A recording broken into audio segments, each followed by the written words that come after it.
जुनैद के बारे में सुना होगा। जुनैद इसके बारे में मुस्लिम शरीफ की हदीस है। लेकिन बातें हैं का रजुल आबिदा, जुनैद जो था आबिद आदमी था, इबादतदार था और नमाजी आदमी था। जब लोगों ने देखा कि आज बहुत नमाजी आदमी है, लोगों ने अपने पैसे से अपने खर्च से उसका मकान बना दिया, अच्छा मकान बना दिया।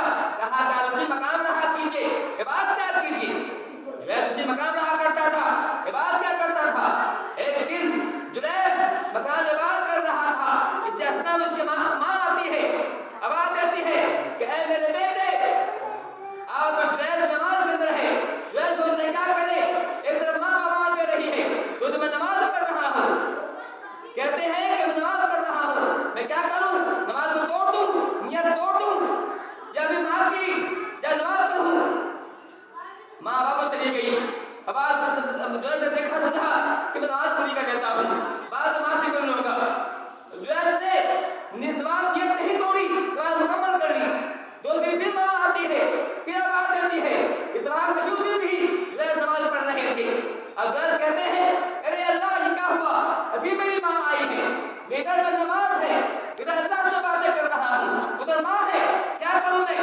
परेशान होता है, वो माँ मुकम्मल करता है, माँ की बात आवाज जवाब नहीं देता है, नियत नहीं तोड़ता। तीसरे दिन फिर ऐसी होता, माँ वापस चली जाती है, फिर माँ आती है, फिर आवाज देती है जुनैद, माँ फिर जो है नमाज पढ़ रहे हैं। अब मद्रास बोलते हैं क्या करूं, जो अपने बेटे की माँ की बात पर लबैक कहूं या फिर मैं जो है नमाज पढ़ूं। जान से वो नमाज नहीं तोड़ते हैं, माँ चली जाती है। माँ कहती है कि अल्लाह ताला तेरा मुंह का अल्लाह दुआ करती तो बगल है अल्लाह ताला अल्लाह तो भी तो हो हत्ता यरा वजह को के साथ गैर राज की मौत दो देना, यहाँ तक कि ये किसी बदकार का मुंह देख ले, किसी बदकार औरत का, ज़ानिया औरत का मुंह देख ले, उसकी मौत ना आए। माँ बददुआ दे देती है और माँ की बददुआ असर करती है। कुछ दिन के बाद ही उसी महल्ले में उस जंगल के आसपास औरत होती थी, अपनी खूबसूरती में भी मिसाल थी।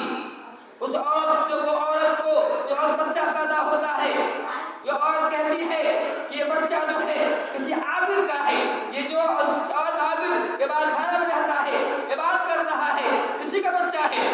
लोग कहते हैं अरे ये तो पाजी निकला, ये तो हम समझ रहे थे कि वो नेक है, सारे आदमी है, ये तो पाजी निकला, ये आदमी बदकार है, जिसने आज बदकारी की है। लोग गुस्सा न आ गए, उसका घर तोड़ दिया, उसको मारा पीटा, तो चेहरे को काली पोता गया। बाद में फिर उस बच्चा पैदा हुआ था, बच्चे ने कहा कि नहीं मेरा बाप तो वो चरवाहा आदमी है, जुनैद मेरा बाप नहीं है। बाद में बच्चे ने जो बच्चा पैदा हुआ था, हम हदीस पढ़ते हैं, मालूम होता है 4 ऐसा बच्चा है जो माँ के शक्ल में बात किया है, 4 ऐसे बच्चे हैं जो छोटे में 3 दिन के अंदर बात किया है। उसमें एक जुनैद का ये बच्चा भी है। इस बच्चे ने कहा, शबाब ने कहा, जब उसको मार लग गई, जलील खार हो गया, जब उसके चेहरे पर काली पोत किया गया, तब उस बच्चे ने कहा कि ये मेरा बाप जुनैद नहीं है, मेरा बाप चरवाहा आदमी है। मैं ये कहना चाह रहा हूँ कि माँ बाप के साथ, माँ बाप की नाफरमानी के साथ करना कितना बड़ा गुनाह है।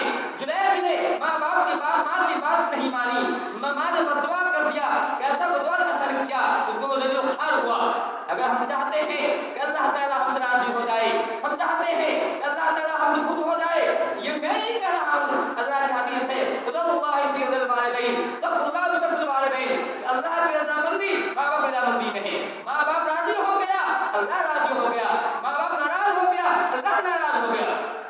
ऐ नौजवानों, कि हम जवानी के नशे में ऐसे ना आ जाओ कि माँ बाप की तौहीन कर बैठो, माँ बाप के साथ नाजायज़ सलूक करो, माँ बाप को ऐसी बात कह दो जो माँ बाप को तकलीफ लग जाए, माँ बाप से ऊंची आवाज़ बात न करो।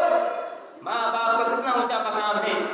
एक और हदीस में बताना चाहता हूँ, ये हदीस बुखारी शरीफ की हदीस है और मशहूर हदीस है। आप फरमाते हैं